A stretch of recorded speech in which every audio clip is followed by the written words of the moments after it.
తెలంగాణలో కొత్త ప్రభుత్వం కొలువుదీరి 7 నెలలైంది. కానీ ఇంకా పూర్తి స్థాయిలో మంత్రివర్గం ఏర్పడలేదు. ముఖ్యమంత్రి మరో 11 మంది మంత్రులతో నడుస్తోంది.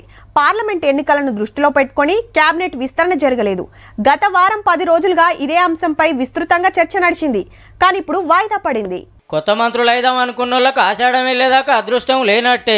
హైకమాండ్ పెండింగ్ పెట్టింది. మళ్ళా ఎవరికి పదవులు ఇవ్వాలనే దాని మీద క్లారిటీ రాలేదని ప్రచారం నడుస్తుంది.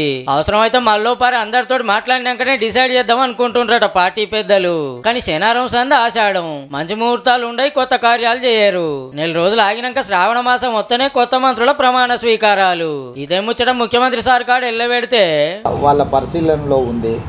మీరే విస్తరించారు, మీరే శాఖలు పంచారు, మీరే వాయిదాలు వేసిరు. అట్లనే కొత్త పిసిసి ప్రెసిడెంట్ సుత పెండింగ్లు ఉన్నట్టే. ఇప్పుడు పోస్టులున్న రేవంత్ రెడ్డి సార్ పదవి కాలం సుతోడిసింది. ఈ ముఖ్యమైన పదవికి పోటీ గట్టిగానే ఉన్నది. సామాజిక వర్గాలు సీనియారిటీ అందరితోటి మంచిగా మెదిలే లీడర్ ను చూస్తుందట హైకమాండ్. 7 తారీఖు 3 సంవత్సరాలు పూర్తి అవుతుంది. ఆ లోపల కొత్త అధ్యక్షుడు నియమించండి అని చెప్పి నేను విజ్ఞప్తి చేసిన. ఇప్పుడు బాలు ఏఐసిసి అధ్యక్షుడు కోర్టులో ఉంది. దీనికి సమాధానం మీకు అక్కడి నుంచే సరైన సమాధానం వస్తుంది.